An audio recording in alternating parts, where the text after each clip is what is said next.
I think as I was joining media, that's when you were beginning the game.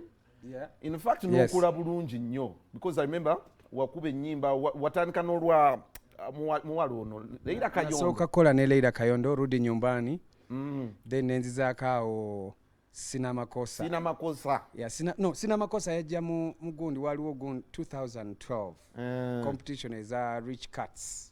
Yeah, Rich Cats omugenzi bambi. Yes. Nenga tuline Brunoke in that competition. Nzijukira. Never Bravo. Then at that time around nensoka nenzizaako awo Scared for Love. Yeah. 2014. Soko peka kolo oluyimba. I wish I could see deep inside your heart, baby. I wish I could tell what's in your mind. No. Oh, as I could see the true colors of love, baby. You know I've been loved and I was hurt. So take it slow. Me no I cry no more. You know I love you. You love me. But I'm afraid. But I'm afraid. I'm so scared for love, my baby. I'm not scared for love anymore. No more. Beautiful. I was Yukira. By the way, ono musajja yali alese incredible duo yagala okuvuganya Randy and Wizzo. I remember mwali mwekwabanye ne Bitoni. Mukole duo. No, it wasn't a duo.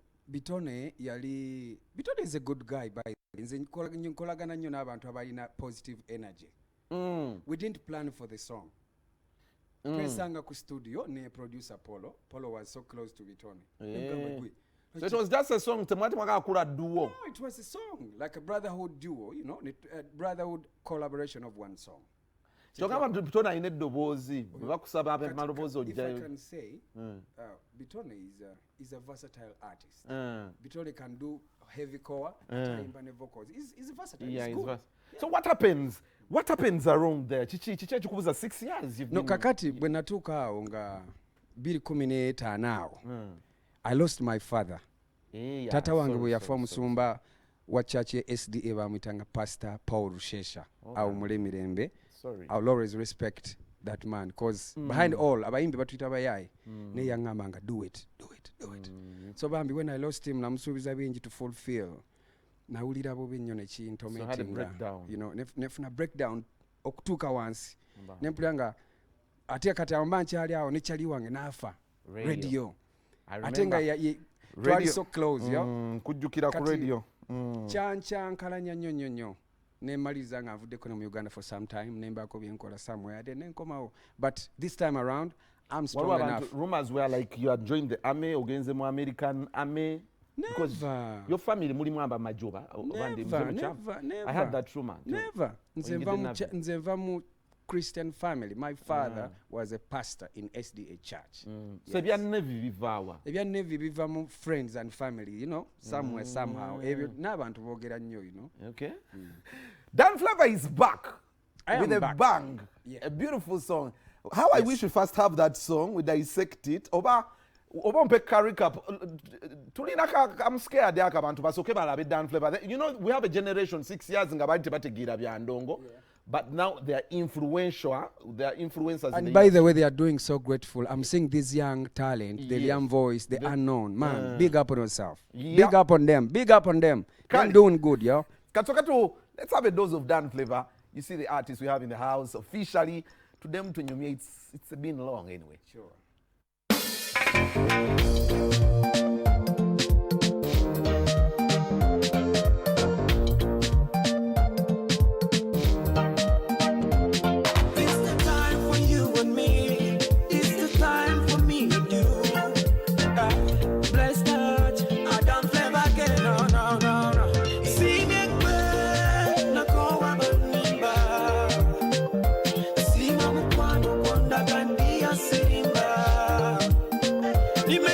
Wewe wengine ni waongo, napenda unanipenda usiku na mchana.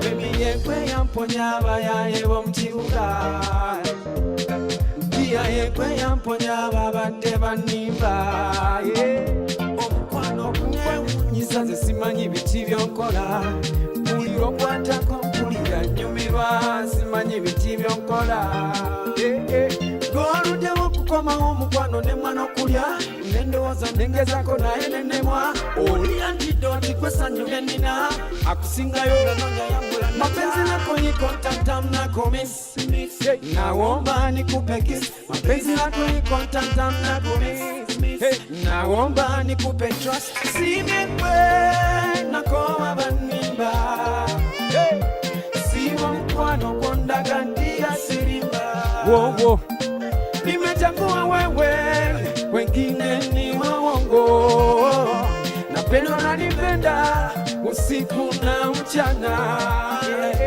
iyo tufayo sekuwafunanza fayo njagala kwagala nyonyo batuseko mubyefayo wamuzana nyo kati ningana wamalo yekwasinga yepisa n'omutima gwasalawo tiwaluddewo okukomawo omukwano nemwana okulya ndendowooza nengezako naye nenemwa oli antidoti kwesanyuge nina akusingayo nda mapenzi lako yiko tamtam nako miss naomba nikupe kiss mapenzi lako yiko tamtam nako miss naomba nikupe trust simyekwe nako wabanimba siwa mkwano kondaga ndia sirimba nimechagua wewe wengine ni waongo napendo nanipenda usiku na mchana Jaxta tena matiranyo mukwano kondaga baby wabasinga omukwano gokuwomanga switi tena matira omukwano kondaga obasinga nnyo kiraidi bukazina mwaga Buganda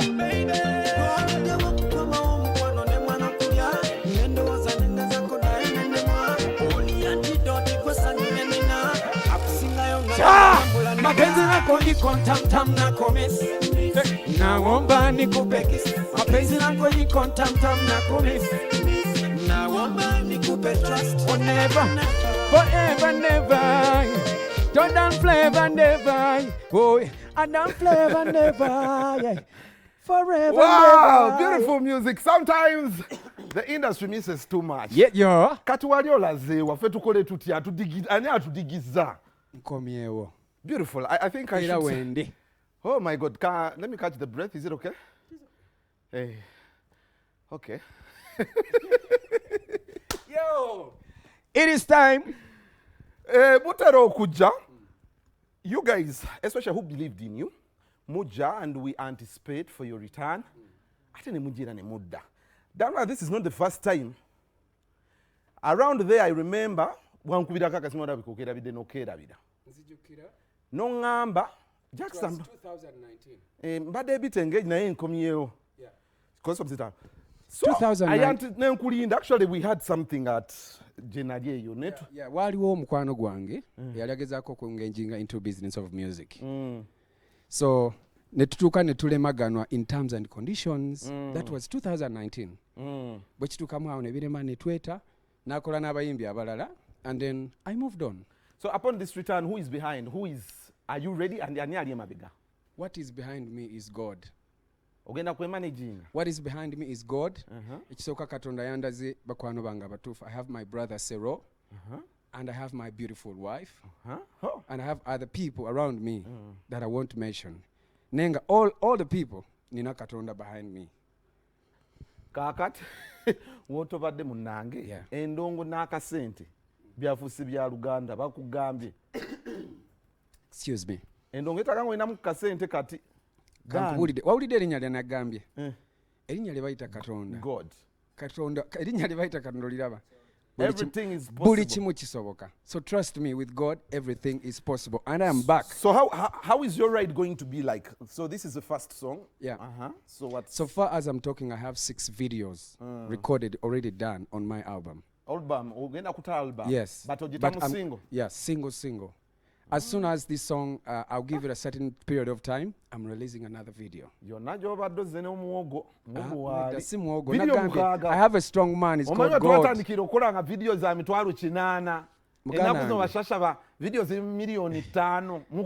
Ninamu nezigula obubanja. Ezigula obubanja mu Kampala wano naye Katonda oyo ateerabira abantu. I'm so grateful. You were a church boy, I know. Nenesiruwaza mwana. Sometime, ngabo manye ebyensi eno bigane bikuugula noloza kati ndidani flavor bichi. When you made that proposal, that proposal, love, eri omukyala, people have done baluuza nti omukyala alika mwana wa mubedde. Dan Flavor olaba yetinkuddemu. Omuyaye n'ajjayo mukwano guno gwonna omwana alika wa mubedde ne confidence awo wiva. Mukama nsonyiwe. Naye nga mukyala wange bambi twesanga ku street z'omusite. Wano Kampala. She's from Bunga. Si mubedde w'ekigali eyo nga mwana minisita. Yali mwana w'essite wano ng'ali mu kweyiya abaana ngeri gye bakola emirimu gyane Kampala egiri simple. Akola bya decoration. Nange nkola byange. Ne twesanga naye she is a hard working girl. Mukozi. Okitegeera.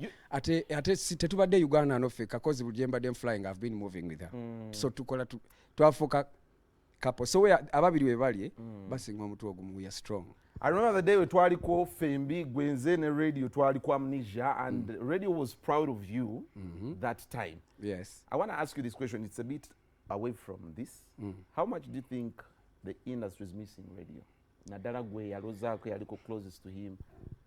It's now it's coming to 4 years. Yes, I should say Moses. Okay, first Moses, rest in peace. Industry eno yafuna edibu. Waliwo n'abamu abakyogera mangu nti Moze yafane industry ya Uganda. Kubanga Moze was a big competition in the industry. From the top artist. Paka kumwana ngati inspiring abanji. Kati okuvaawo kwa Moze radio.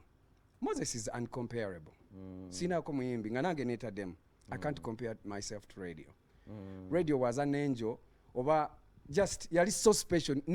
I've ever had a conversation with kid next nalimpuliddeko ngandi next bali boogera nenga those guys were saying nga boogera ku Wizkid yasoga nasoka kuchula ku Wizkid nechiwane kuba P Square. I was with them in the hotel Serena nga bagamba nti mu Africa yonna they've never had a boy has a magical voice like Moze radio. About the unity factor, radio wayaja twaina kolabo ngazi locomotive, there was that sense of unity amongst you guys. Yes, and the sali mukatatenzi nali nkyali but the artists batumaliriza. Yeah. Do you see it still? No, abayimbi bajuddemu so negative energy. Individualism, bali so selfish. And I think we need to break that. There's a lot to do together to achieve a lot. Our generation, ekyalimu so that selfishness. Old star songs. Tebikyaliwo nenga abayimbi we bali. I think we should. Radio nze kyemujjukirako that. Yali commanding tongue. Ngate aina ideas nyingi esobola okugatta abantu awamu. Obudde butukutte Daniel Zereti naawe naye bubaka kibosembayo wabana Uganda. Obubaka bwensembayo okugamba bana Uganda mwebali nnyo okwagala Ugandan music, mwebali okusupportinga abayimba abato. You doing the great. Toligenda kusupportinga neighbor kubeera wakabi kusinga ali mu nyumba. It all starts from here. Our generation has happy pictures. Nenga there is a lot we need to know. We need to know a lot okwachivinga bitwagala. Bless up on yourself. Mwebali kwagala Ugandan music. Awangale Ssaabasajja Kabaka. Dan Flavor sign out. Bless. Okay.